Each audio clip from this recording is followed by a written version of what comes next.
Good morning, welcome to capturing moments. আমরা আজকে আবার বেরিয়ে পড়েছি সকাল সকাল। আজকে হচ্ছে 24th অগস্ট। আমরা ভোর 4:30 নাগাদ বাড়ির থেকে বেরিয়ে পড়েছি, তখন পুরো অন্ধকার ছিল। এখন 6টা মতন বাজে। আমরা তোমরা দেখলে যে 108 শিব মন্দির আমরা এখন ক্রস করছি, মানে বর্ধমান ক্রস করে গেলাম।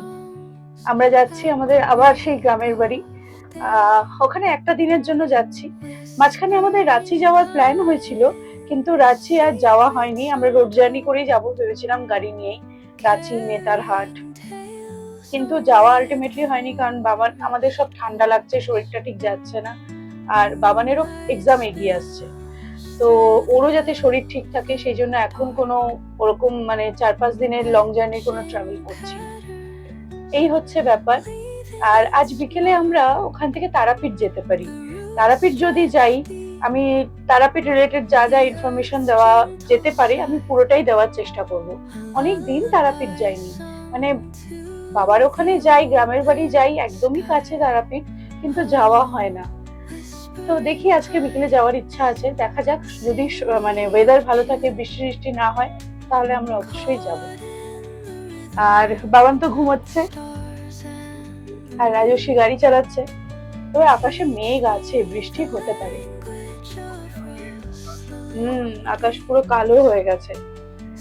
তো ভালো লাগছিল না, মনে হচ্ছিল কোথাও বেরোই। তাই ভাবলাম একদিনের জন্য একটু বাবার ওখান থেকে ঘুরে আসি।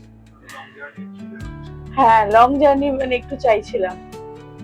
তো চলো তোমরা পুরো ব্লগ দেখতে থাকো। আমি যা যা ইনফরমেশন দেওয়া সম্ভব হবে আমি দেওয়ার চেষ্টা করব।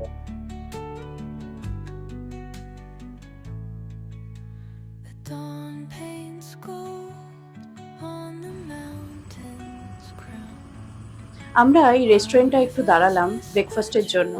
এত সকালবেলা বেরিয়েছি না, এই রাস্তায় অনেক ধাবা, অনেক রেস্টুরেন্ট আছে, কিন্তু কোনোটাই ঠিকভাবে খোলেনি, আর খুললেও এখনো পর্যন্ত মানে সার্ভিস স্টার্ট হয়নি। তাই এখানে আমরা এলাম, বর্ধমান পেরিয়ে কিছুটা আসলে এই রেস্টুরেন্টটা পাওয়া যায়।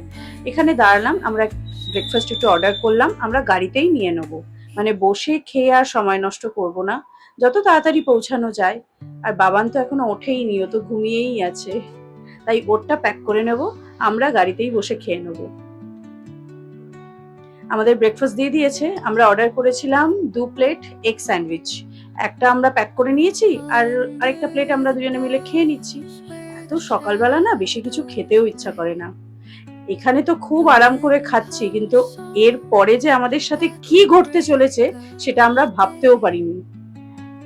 তোমরাও দেখবে, চলো।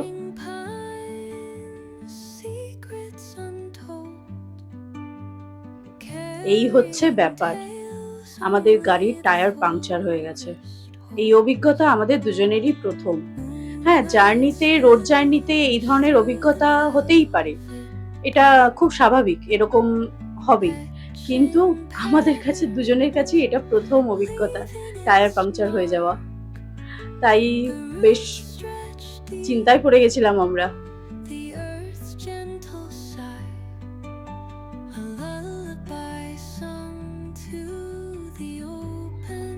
বেশ কিছুটা সময় চলে গেল এখানে, মানে ভাবা যায়নি যে এতটা সময় লেগে যাবে, বা যতটা তাড়াতাড়ি পৌঁছাবো ভেবেছিলাম ততটা তাড়াতাড়ি আর পৌঁছাতে পারলাম না।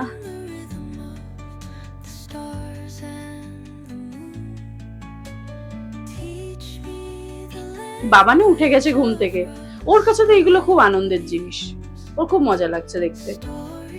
আর আমাদের টায়ারটা পাংচার হয়েছে, গাড়ির পাংচার আগেই হয়েছে, আমরা বুঝতে পেরেছি। এই দেখো, এটা হচ্ছে অজয় নদী। বোলপুর ঢোকার আগেই এই ব্রিজটা ক্রস করে আমাদের যেতে হয়, মানে অজয় নদীর ওপর দিয়েই আমাদের যেতে হয়। এখন বর্ষাকাল না, নদীতে ভরপুর জল।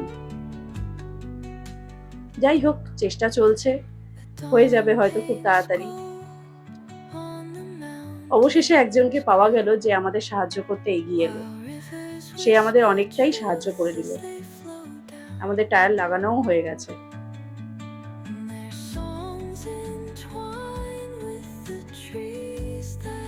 একটু এগিয়ে যেতেই আমরা একটা দোকান পেলাম, যেখানে গাড়ির টায়ারের পাংচার হলে ঠিক করে দেয়, গাড়ির টায়ারের হাওয়া চেক করে দেয়। সেখানে আমরা দাঁড়ালাম, একেবারে যেই টায়ারটা পাংচার হয়েছিল সেটা আমরা ঠিকও করিয়ে নিলাম, আর হাওয়াটাও চেক করিয়ে নিলাম, কারণ লং জার্নিতে একটা এক্সট্রা টায়ার ঠিকঠাক থাকা খুব দরকার। ব্যাস, আমরা চলে গেলাম ঠিক করিয়ে। আমরা পৌঁছে গেছি গ্রামের বাড়িতে। আর আমরা আজ বিকেলবেলা তারাপীঠ যাব, তারাপীঠ রিলেটেড সমস্ত ডিটেলস তোমরা এর পরের ব্লগে দেখতে পারবে। আজকের ব্লগ এই অবধিই থাক। ওই যে রান্নাঘরে দাদু দাদু নাতির জন্য বাড়িতে পনির বানিয়ে রান্না করে দিচ্ছে। নাতি খুব পনির খেতে ভালোবাসে, তো তাই। চলো এবার আমরা ফ্রেশ হই। সবাই ভালো থেকো, টাটা।